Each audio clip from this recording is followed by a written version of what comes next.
Today is the feast of St. Ignatius of Loyola, the founder of the Society of Jesus, or the Jesuits. Ignatius was born in the year 1491 and died when he was 65 years old in the year 1556. He died on the 31st of July, and that is why we celebrate his feast day on this day. Of the many things that I could say about Ignatius and Ignatian spirituality, I want to choose 4 for our reflection on this feast day.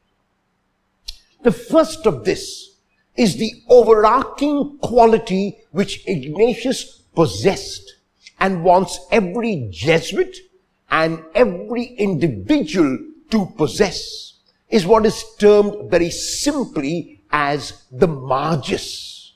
The motto of the Society of Jesus is in Latin, Ad Majorem Dei Gloriam, or as it is sometimes known, AMDG.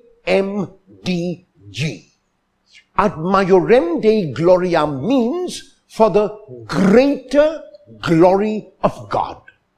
The reason why Ignatius chose the comparative degree and not the positive, the great glory of God, or the superlative, the greatest glory of God, was because Ignatius was aware that you could always strive for more. There was never being content with the status quo. There was never being complacent. There was always and every time the striving for the more.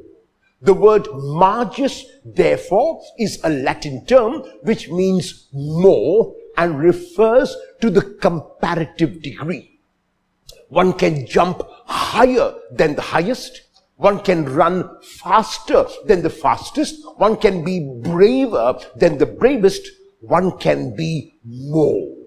In the scheme of Ignatius, the good becomes better, the better becomes better still, and the better still becomes still better, and the still better becomes better still, and it goes on and on and on, and there is no stopping. In other words, a Jesuit and anyone associated with Jesuits can never say at any moment, I have done all that is required of me. I am content. I am complacent. No, there is no complacency in our way of life. The Majus ad Majorem Dei Gloriam is a quality which fills the heart, the work, and everything a Jesuit says and does. It is indeed that quality which enters into every other quality and influences it. It is like the leaven in the dough. It is like the salt which a person puts into the meal. It is like the light which gives light to the whole room. The Majus, therefore, is not just one of the many qualities. It is the quality which a Jesuit has to possess. The second quality is that Ignatius regarded whatever was given to him as given in trust. And so therefore, he regarded himself as a trustee, as a person who was given charge of something, but only for a moment in time. And the consequences of being a trustee were 2. First, Ignatius used whatever he was given responsibly because he knew that he was accountable for it. And the second was, Ignatius knew that it was given to him for a short period of time and would have to be returned soon. And so therefore, in his use of time, not only was he responsible, in his use of things, not only was he responsible, but he was always aware that it could be taken away at any time, and therefore he was completely detached. He possessed what was known as the quality of indifference, which in Ignatian terms does not mean that he couldn't care less. Rather, it means that he cared so much that he was willing to let it go. Whether it was the society of Jesus, whether it was his companions, whether it was the fantastic work that his companions and he were doing, everything Ignatius believed was given to him in trust. He was asked at one stage, when the society was flourishing even in his lifetime, and someone asked him and said, "Ignatius, supposing God decides that the society of Jesus has to be suppressed, that the society of Jesus has to be banned, that the society of Jesus has to be destroyed," Ignatius' response was characteristic when he said, "If that is the case, I need 5 minutes before the Lord, and that is enough." And that is why his prayer was, "Take, Lord, receive all my liberty, my memory, my understanding, my entire will. You have given them to me, and to you I return it. Give me only your love and your grace, and I am rich indeed and need nothing more." A third quality of Ignatius was his ability to find God in everything and to find everything in God.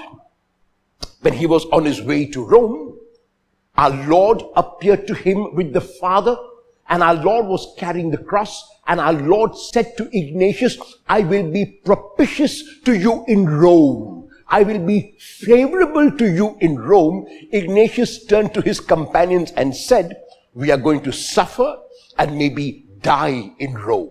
The favor of the Lord meant that Ignatius was ready for any kind of thing which the Lord would give him. He would be able to find God when things were going exactly as he planned, and the society was flourishing and growing and doing enormous work. But he was also able to find God when he was berated by popes, when he was pulled down by cardinals, and when he was told that he was not worthy to be a leader.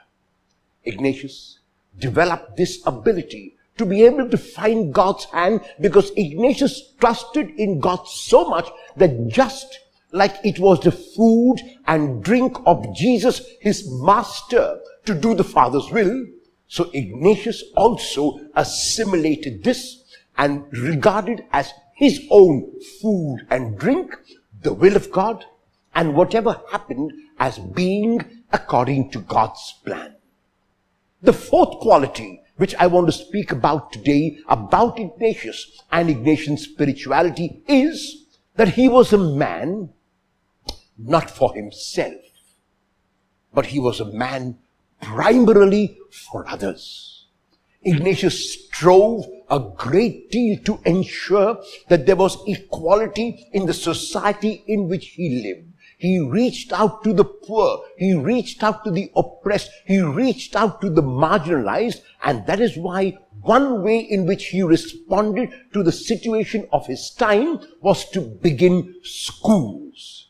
Today, Jesuit education is known all over the world, and many people would like their children to enter a Jesuit school and be educated by the Jesuits. This is the legacy that has been left behind by Ignatius, in which we as Jesuits are first men for others, and we train our students to become men and women for others. If a student leaves a Jesuit school, if a student leaves a Jesuit institution and does not have this ability to reach out to others and to think of others as well and to do whatever he or she can for them, the institution has failed to communicate this wonderful quality. What do these four qualities say to each one of us today? There are times in our lives when we become complacent, There are times in our lives when we want to take it easy. There are times in our lives when we are successful and think that we have done everything required. At those times, the Magus speaks to us and says, no, you can do more. You can run faster. You can jump higher. You can be braver. Let the good become better. Let the better become better still. And let the better still become still better. And let it go on and on and on. We are living in a world which unfortunately we have destroyed. The Lord gave us this world which is our home in trust. The Lord handed it over to us that we might use it, but we have abused it. We have not used it as we ought to, and that is why we suffer so many effects today that we ourselves are responsible for. The trusteeship which Ignatius realized is a calling need today. All over schools and colleges, students are studying environmental studies where they are taught to use things responsibly, to plant trees, to save water, to save paper. If each one of us in our homes can save at least some paper a day, we don't use fresh paper for everything we have to write. We use paper which has already been one side used. If we can save water, instead of having a bath with a shower, if we can use a bucket and decide in advance how much we are going to use, if we can switch off fans immediately when we do not require them, if we can save electricity, if we can save a number of things, and most importantly, if we can decide and promise never to waste food, to use less plastic, to use less of everything, we will have been able to celebrate, along with Ignatius, his awareness of trusteeship. There are also times in our lives when things go exactly as we have planned, where everything is hunky-dory, as the youth will say. And there are times when things do not go as planned, when our plans go awry, when our dreams are shattered. It is at those times that this quality of Ignatius, of being able to find God everywhere, of finding God in all things, of knowing that God is working for my good and that God will do nothing in my own life that is not for my good and for God's glory. My job is to continue to do what I have to do to the best of my ability, and then leave whatever remains in God's hands, confident in the knowledge that He will take over and complete what I have left undone. And finally, I am a man and a woman, not only for myself. I am a person, but for others. Every religion, every great man and woman would teach his disciples, would teach his or her followers to regard this as something which they must assimilate. If I live a selfish life, if I live a self-centered life, if I live a life ensconced in my own cocoon, I'm no better than so many selfish individuals. But if I can reach out to another, if I can give a little of myself, if I can be selfless and giving, if I can sacrifice, then I have assimilated this quality of being a person for others, and I can celebrate the feast of Ignatius by saying that I am, after Ignatius, a man or woman of those qualities. I wish every one of you listening and looking at me a very, very happy feast of St. Ignatius of Loyola. May God bless each one of you, and may Ignatius of Loyola intercede and keep inspiring you.